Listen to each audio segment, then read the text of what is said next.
بسم الله الرحمن الرحيم. الحمد لله رب العالمين والصلاة والسلام على رسول الله. أما بعد ما طلعنا عشر كلمات مادة لو ما عاوزي programming أما language بس تقنين مادة أساس وطهي مادين programming أرتد هذه أرتد إن نقطة قف programmer engineer programmer ريسكر program application software واوين games يو cartoons مادة أساس بالله بلاوتو مادة ده فانتد نحوي كوك لكم أكان دونا إن شاء الله مادة عشر كلمات وحنا كبرنا دونا سيدين صوب الإيكرا hello واللي علامة داس أي ربا مجلس أي ربا إن أصلا بديكو شاشة دو إني صبحو مركا كود كأقول دونو هذا بلاوينا كود كو شغلي سو حكمي library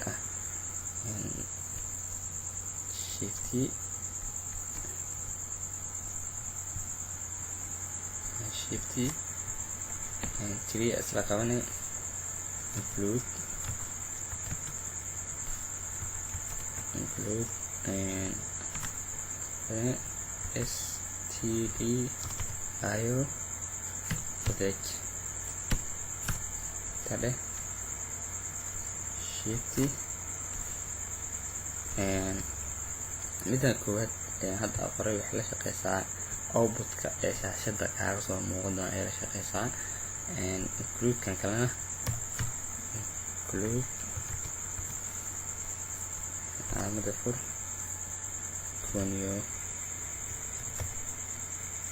كونيو دوت هيك تنا حلقة شقيسة input كأي شقيسة واحد كلو كوحي بدونه main محاواي main function علامة كستو علامة داس عامل كو أركيد أو قوسين كأ bracket كساس bracket محاواي function واي كدبنا هذا هسا bracket كأقريسا printf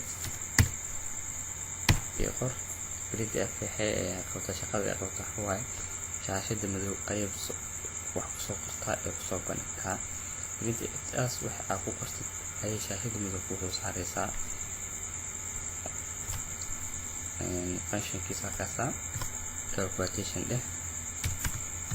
hello world يا باي كدبنا حواي semicolon هذه الحساب semicolon وحاي شيء سكوات إني سئنا لين كلام هذه مركز كدب وحاي ده حساب save file tag save ده waxay ugu qortaa hello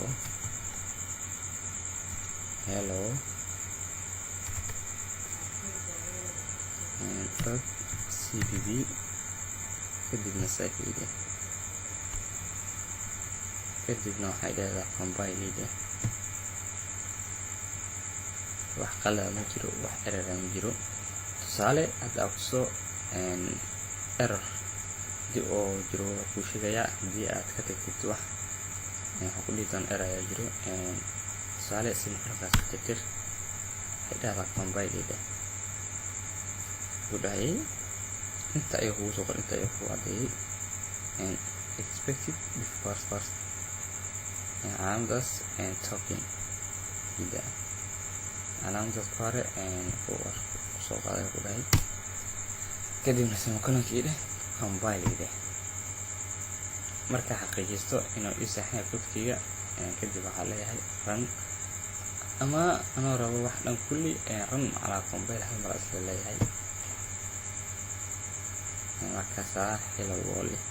iyo saaray aniga waxa rabaa erayadan inaan ka saaro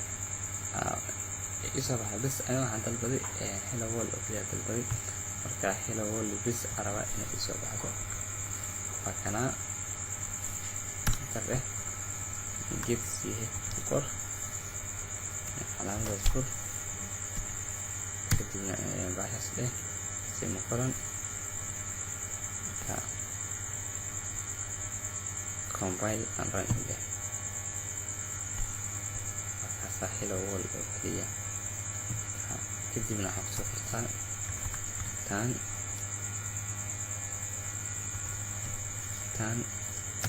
0 semicolon dashka 0 waxa waaye wax ka dambeeya kuma qori kartid wixii ka horeeya minkaas iyo arintakaas oo dhexdiis oo kaliya wax ku qori kartaa kadibna waxa waaye compile and run leh markaasa intaas ayaa ku joojinaynaa cashirkeena koowaad maadada si programka loo yaqaano